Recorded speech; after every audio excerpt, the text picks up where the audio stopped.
오늘은 좀 우리 사는 것에 있어서 근본적인 문제이기도 한 나는 왜 이 세상에 살고 있는가에 대해서 살펴보겠습니다.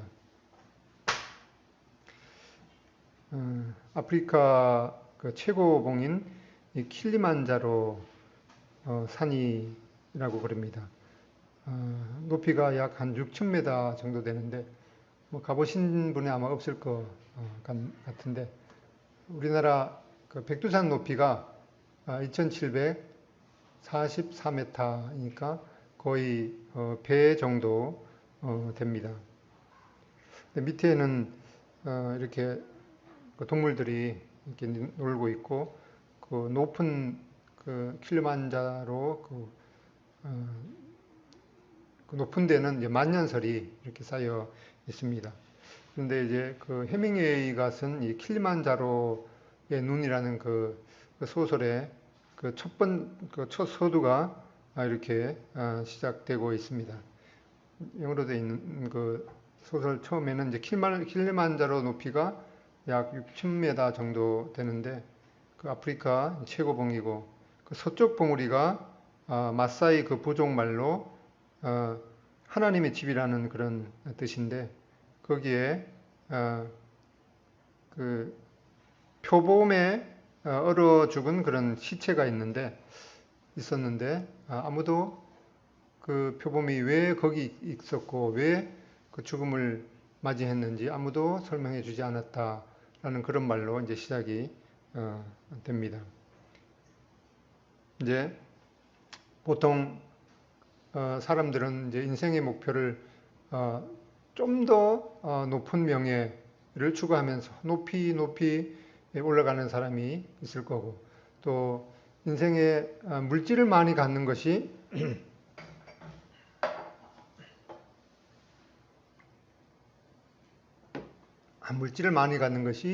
나의 인생의 목표다라고 하면서 좀 더 많이 이 물질을 끌어모으고자 하는 그런 분들이 있을 것입니다.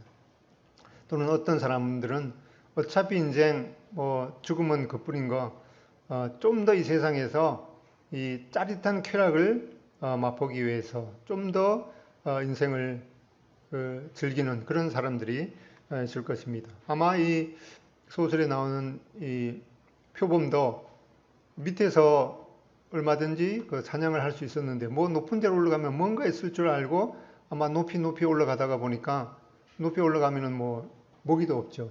그러다가 보니까 아마 거기서 얼어 죽지 않았나 하는 그런 생각을 해볼 수가 있습니다. 전도서 9장 12절에 보면은 대저 사람은 자기의 시기를 알지 못하나니 물고기가 재앙의 그물에 걸리고 새가 울무에 걸림같이 인생도 재앙의 날이 호련히 임하면 거기 걸리느니라. 우리 인생이 뭔지도 좀 생각해 보지 못하고 그냥 무작정 이렇게 달려가다 보면은 바로 이 킬만자로 정상에서 얼어 죽은 그런 표범이 되지 않나라고 하는 그런 생각을 해 보게 됩니다. 그래서 히브리서 3장 8절 9절에도 보면은 그러므로 오늘날 너희가 그의 음성을 듣거든 너희 마음을 강팍게 하지 말라라고 하면서 바로 이 시간 우리가 왜 우리가 이 세상에 살고 있는가에 대해서 다시 한번 생각해 보는 계기가 되었으면 좋겠습니다.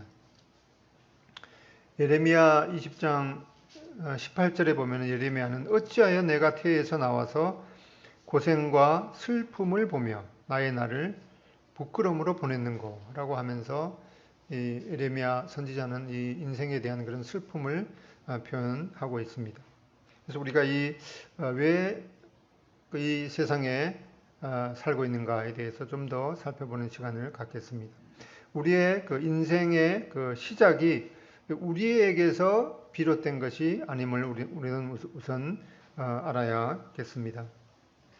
골로새서 1장 16절에 보면은 만물이 그에게서 창조되되 하늘과 땅에서 보이는 것들과 보이지 않는 것들과 혹은 왕권들이나 주권들이나 통치자들이나 권세들이나 만물이 다 그로 말미암고 그를 위하여 창조되었다. 이렇게 골로새서 1장 16절에 말씀하고 있습니다. 그러니까 모든 것이 그 하나님께로 예수님께로부터 말미암았고 또 예수님을 위하여 창조되었다. 이렇게 말씀하기 때문에 우리의 인생조차 우리로부터 시작된 것이 아님을 우선 우리는 생각해 봐야겠습니다.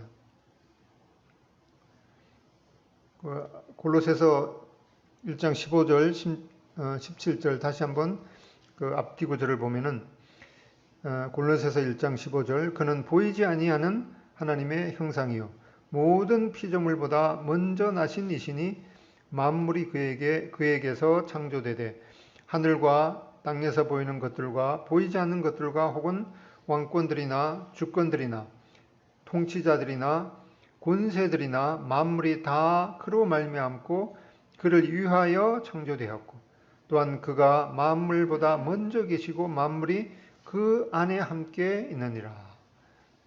바로 주님으로 말미암았고 주님을 위하여 창조되었고 만물이 주님 안에 있음을 말씀하고 있습니다. 또한 로마서 11장 36절에 이는 만물이 주에게서 나오고 주로 말미암고 또 주에게로 돌아갑니다. 그에게 영광이 세세토록 있을지어다. 만물이 주님으로부터 말미암았고 또 주님으로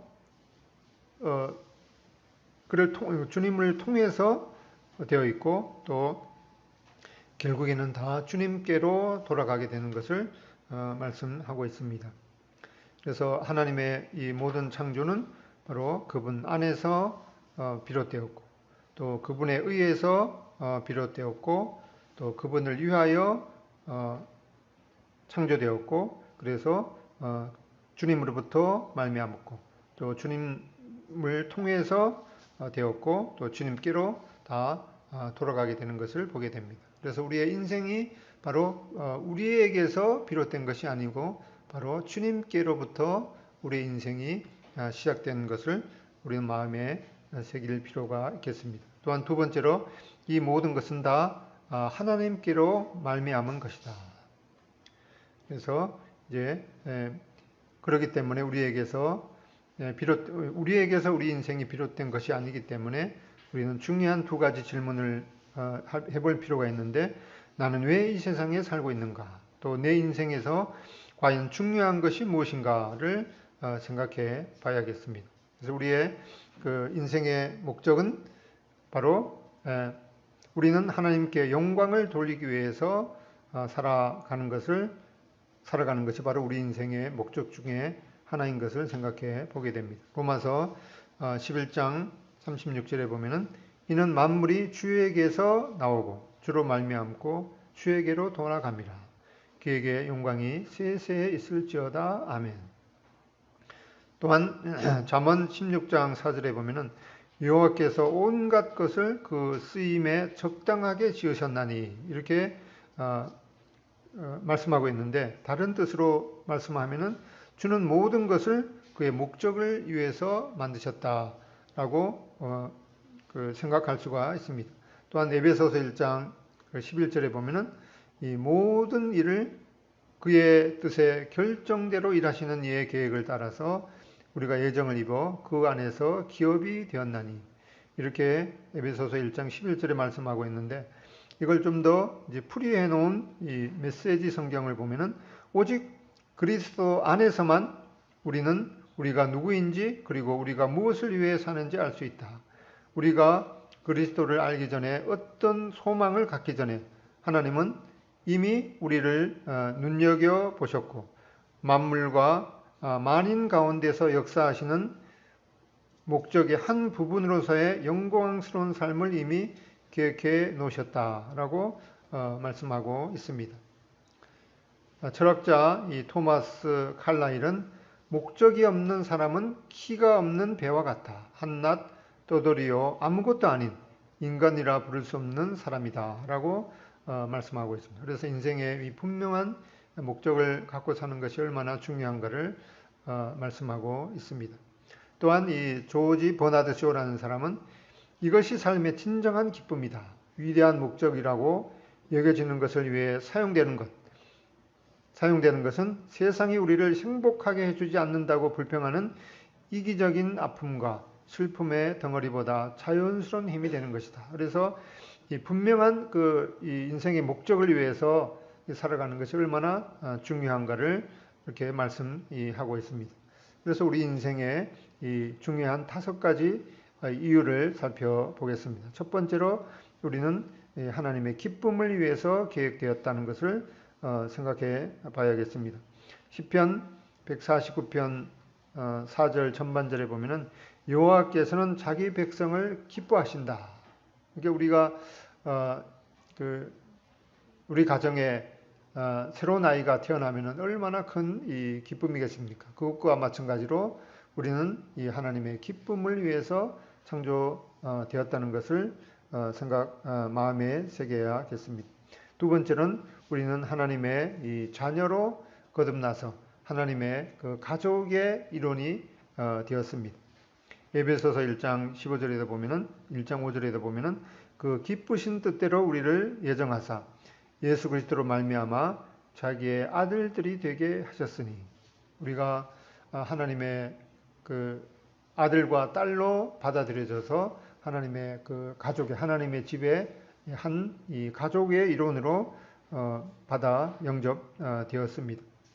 그다음에 세 번째는 우리는 그리스도를 닮도록 창조되었습니다. 로마서 8장 29절에도 보면은 하나님이 미리 아신 자들을 또한 그의 아들의 형상을 본받게 하기 위하여 미리 정하셨으니 이는 그로 많은 형제 중에서 맏아들이 되게 하려 하심이니라. 우리가 하나님의 그 아들과 딸로 영접이 되어서 하나님의 가족의 일원으로 영접이 되었는데 아들과 딸이 이 부모를 닮은 것이 얼마나 큰 이 기쁨이겠습니까? 그런 것처럼 우리도 하나님의 자녀로 받아들여졌기 때문에 이 예수 그리스도의 그 성품을 닮아가도록 창조되었는 것을 우리 마음에 새겨야겠습니다. 그다음에 네 번째로 우리는 하나님을 섬기며 이 선한 일을 위해서 지음을 받았습니다. 에베소서 2장 10절에 우리는 그가 만드신 바라 그리스도 예수 안에서 선한 일을 위하여 지으심을 받은 자니 이 일은 하나님이 전에 예비하사 우리로 그 가운데서 행하게 하려 하심이니라.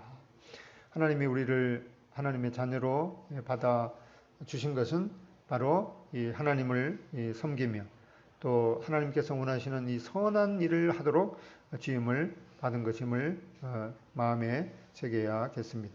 그다음에 다섯 번째로 우리는 이 사명, 즉 이 미션을 위해서 지음을 받았습니다.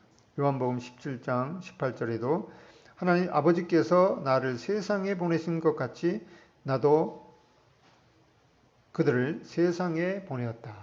그러니까 하나님께서 우리를 하나님의 자녀로 영접해 주신 것은 하나님이 원하시는 그 사명, 이 미션을 우리에게 주시기 위해서 하나님께서 우리를 자녀로 받아 주신 것을 생각해야겠습니다. 바로 그래서 우리의 인생의 목적을 생각해 보면은 바로 이 하나님의 그 기쁨을 위해서 창조되었습니다. 또한 하나님의 이 가족의 일원으로 받아들여졌습니다. 또한 하나님을 닮아가도록 우리를 이 하나님의 자녀로 선택해 주셨습니다. 그 다음에 하나님을 이제 사랑하고 섬기도록 우리를 받아 주셨습니다. 또한 하나님의 이 증인으로 우리를 받아 주셨죠. 그래서 우리는 이 하나님을 이 기쁨으로 이제 예배드리도록 하는 그런 책임이 있습니다. 그리고 또한 이 하나님의 그 자녀로 하나님의 가족의 일원이 되었기 때문에 그 가족 안에서 이 기쁨으로 섬기도록 교제하도록 하는 그런 책임이 있습니다. 또한 우리를 하나님의 그 아들인 예수 그리스도의 성품을 담도록 우리를 부르셨기 때문에 그 안에서 또한 이것은 그냥 되는 것이 아니고 훈련을 통해서 되는 것이기 때문에 훈련받고 교육받을 그런 책임이 있습니다. 또한 하나님을 사랑하고 선한 일을 위해서 우리를 받아주셨기 때문에 우리는 이 사랑으로 섬기는 그런 책임이 있는 것을 생각해야겠습니다. 또한 우리를 하나님의 증인으로 받아주신 그런 이 사명 안에서 우리는 살아가야 되는 것을 생각해야겠습니다. 우리 인생의 목적, 하나님을 예배하고 또 하나님의 가족 안에서 교제하고 또 하나님을 닮아가도록 우리가 훈련받고 교육받는 그런 책임이 있고 또 사랑으로 섬기는 그런 책임이 있습니다. 또한 하나님의 증인으로 살아갈 그런 이 사명이 우리에게 있습니다. 근데 우리의 살아가는 우리 인생에 대한 이 세 가지 핵심이 있습니다. 삶은 이 시험의 과정인 것을 생각해 볼 수가 있습니다. 이 욥은 고백하기를 이 인생이 바로 이 불티가 나는 것처럼 이 고난의 과정임을 우리는 생각해 봐야겠습니다. 야고보서 1장 12절에도 보면은 시험을 참는 자는 복이 있나니 이는 시련을 견뎌낸 자가 주께서 자기를 사랑하는 자들에게 약속하신 생명의 면류관을 얻을 것이기 때문이라. 그래서 이 인생이 그냥 항상 우리는 이제 항상 꽃길만 걷고 싶은 이제 그런 바람이 있지만은 인생은 하나님께서 우리 인생에게 계획하신 것은 이 시험의 과정이고 그 시험의 과정은 우리가 감당할 수 있을 만큼의 각자가 감당할 수 있을 만큼의 그런 시험의 과정을 허락하신 것임을 보게 됩니다. 그래서 이러한 그 시험을 잘 견디는 자에게 바로 이 생명의 면류관을 예비해 놓으신다고 말씀해 주셨습니다. 그래서 이것은 이제 허벨이라는 분이 한 말인데 이것을 한번 읽어보겠습니다. 시작.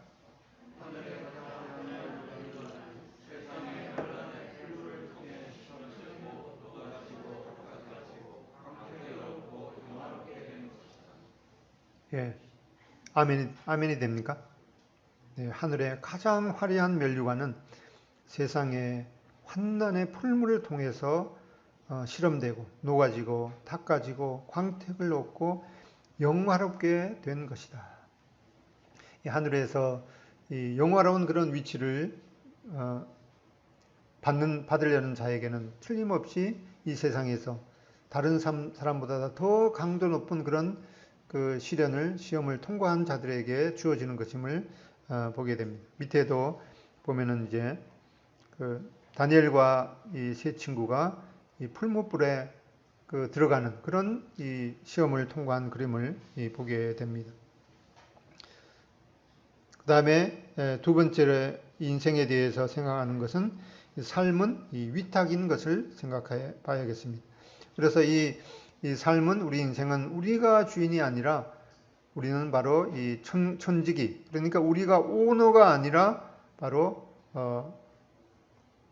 맡은 것을 이제 관리하는 사람임을 생각해야겠습니다.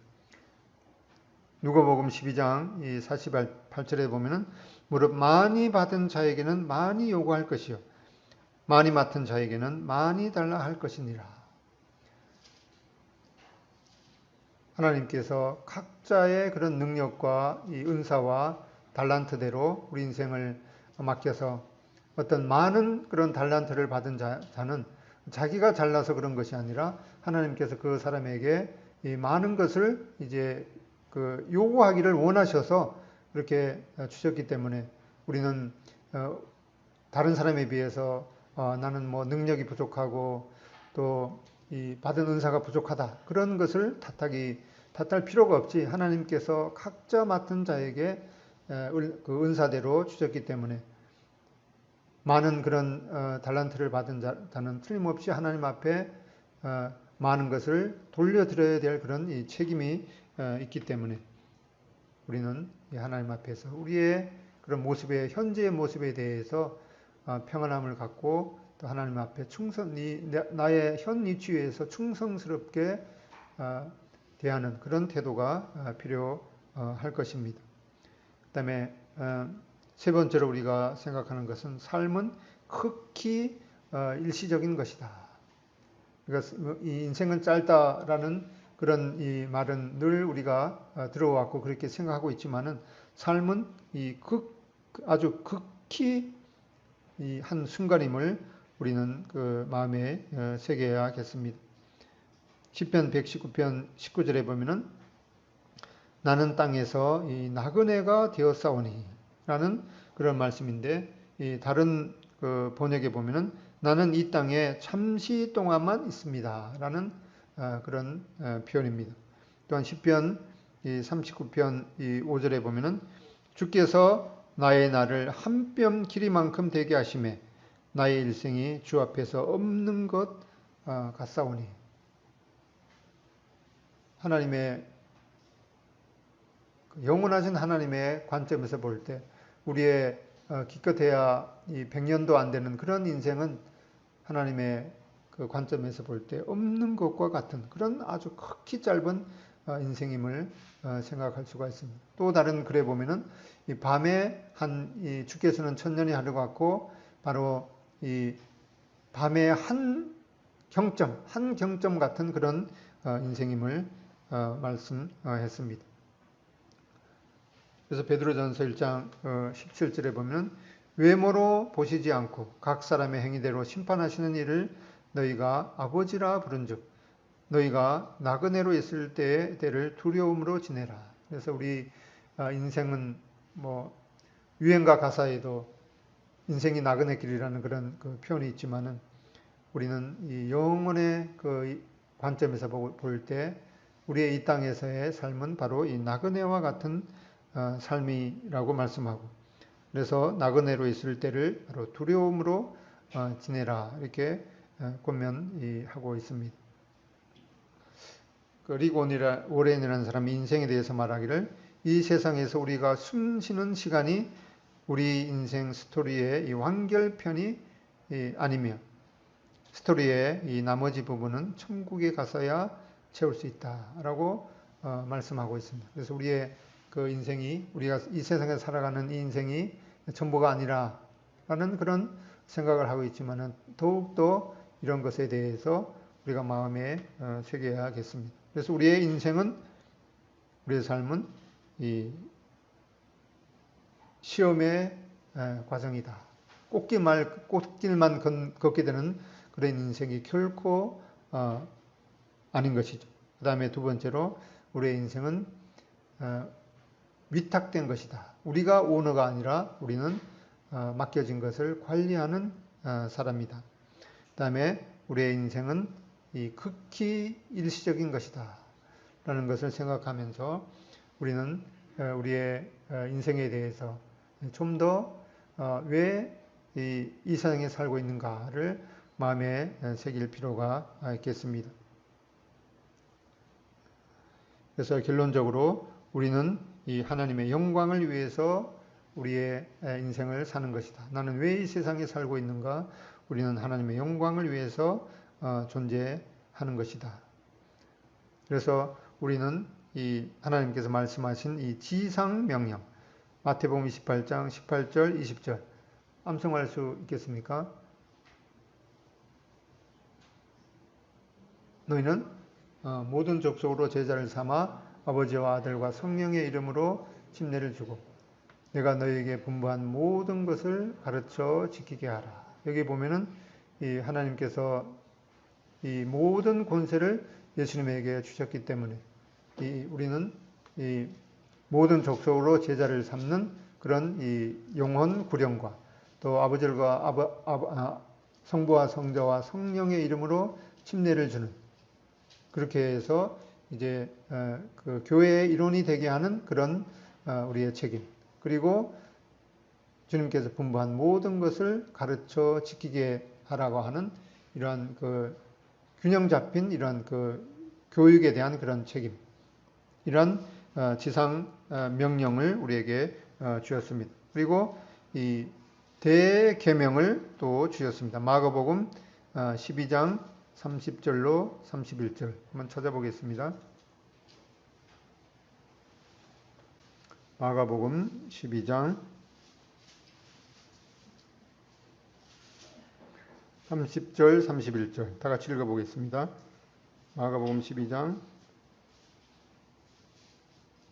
30절 31절 시작. 내 마음을 다하고 목숨을 다하고 뜻을 다하고 힘을 다하여 주 너의 하나님을 사랑하라 하신 것이요 둘째는 이것이니 내 이웃을 내 자신과 같이 사랑하라 하신 것이라. 이보다 더 큰 계명이 없느니라.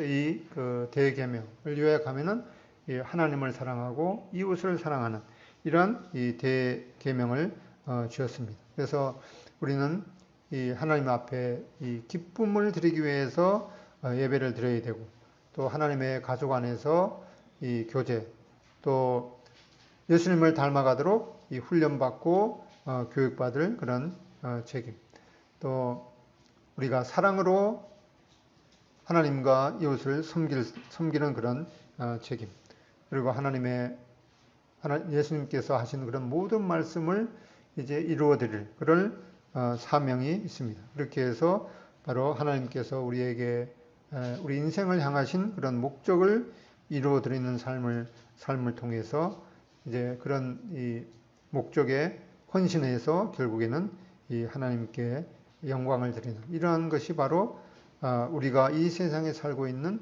이 중요한 이 목적임을 생각해 볼 수가 있습니다. 그다음에 그렇게 해서 우리는 두 번째로 하나님을 위한 삶을 살기로 결단할 필요가 있겠습니다. 다니엘도 이 다니엘서 1장 8절에 보면은 다니엘은 이 15세에 그 꿈 많고 앞길이 창창한 그 15세쯤의 나이에 바벨론의 포로로 잡혀갔으니까 얼마나 인생이 참 절망적이겠습니까? 그러나 그런 어려운 그런 환경 가운데서도 다니엘과 세 친구는 하나님 앞에 나는 이러한 이 극한 그런 이 포로로 잡혀와 있는 이러한 극한 어려운 환경 가운데서도 나는 하나님 앞에 내 인생을 하나님의 영광을 위해서 살기로 이 뜻을 정했다. Daniel made up his mind.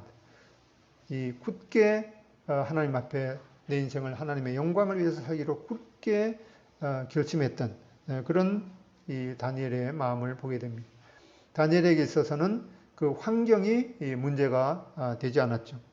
그랬을 때 이런 굳은 결심을 했을 때 하나님께서 다니엘의 인생을 복 주시고 그가 하나님 앞에 참 놀라운 영광을 드리도록 인도하셨던 것을 보게 됩니다. 그러니까 우리는 이런 환경을 탓할 것이 아니라 하나님을 위해서, 하나님의 영광을 위해서 나의 인생을 드리기로 굳게 결단하는 것이 필요하겠습니다. 그래서 나의 삶의 존재 의미에 대해서 우리는 스스로 평가해 볼 필요가 있겠습니다. 삶의 우리 인생의 중요한 이 세 가지 포인트가 뭐였습니까? 첫 번째로 우리는 내 인생의 주인이 내가 오너가 아니라 그 하나님께서 맡기신 것이다. 또 첫 번째가 뭐였죠? 예, 첫 번째가 우리 인생은 꽃길만 걷는 것이 아니라 시험의 과정이다. 두 번째가 우리의 각자의 인생은 우리가 오너가 아니라 맡겨진 것이다. 그리고 세 번째로 우리의 인생은 지극히 짧은 것이기 때문에 이 바람처럼 지나가는 그런 인생이기 때문에 이러한 인생에 있어서 내가 하나님 앞에 어떠한 마음으로 살아갈 것인가 굳게 결심하는 그런 것을 하나님께서 받으시고 하나님께서 이 다니엘의 인생을 축복하셨듯이 이러한 하나님 앞에 굳게 결심하는 그런 우리 각자에게 하나님께서 영광을 받으시도록 인도하실 줄로 믿습니다. 기도하고 마치겠습니다. 아버지 하나님, 우리의 인생은 참 우리에게서 비롯된 것이 아니고 또 하나님께로 말미암았으며 또 하나님의 영광을 위해서 우리 인생을 또 하나님 앞에 드릴 수 있는 이 특권에 대해서 감사를 드립니다. 우리 인생이 우리는 참 순탄한 그런 꽃길만 걷고자 하는 그런 마음이 없는 것은 아니지만 하나님께서는 우리 인생을 시험의 과정으로 만드시고 또 그 시험을 잘 통과하는 자에게 하나님께서 또 생명의 멸관을 예배해 놓으신 것을 생각하게 됩니다. 또한 우리 인생이 우리가 주인이 아니라 또 하나님께서 우리에게 맡기셨으며 또 우리가 우리에게 맡겨진 인생을 하나님의 영광을 위해서 잘 사용하도록 또 지혜를 주시기를 바랍니다. 또 우리에게 주신 이 인생이 참 지극히 짧은 것임을 우리가 잊지 않도록 도우셔서 여러 가지 참 시행착오를 우리가 겪을 수밖에 없지만 우리의 짧은 인생이 또 하나님 앞에 이 한순간도 참 헛되이 낭비되지 않도록 또 은혜를 베푸시기를 원합니다. 그리함으로 하나님께서 우리에게 허락하신 이 인생이 참 하나님 앞에 이 놀라운 이 영광이 되도록 인도해 주시기를 원합니다. 오늘도 또 이렇게 일부가 또 모이고 또 각 가정에서 예배드리며 또 말씀을 듣는 이 모든 우리 동손 식구들에게 하나님의 크신 은혜가 함께 하시기를 기도드립니다. 예수님의 존귀하신 이름으로 기도드립니다. 아멘. 감사합니다.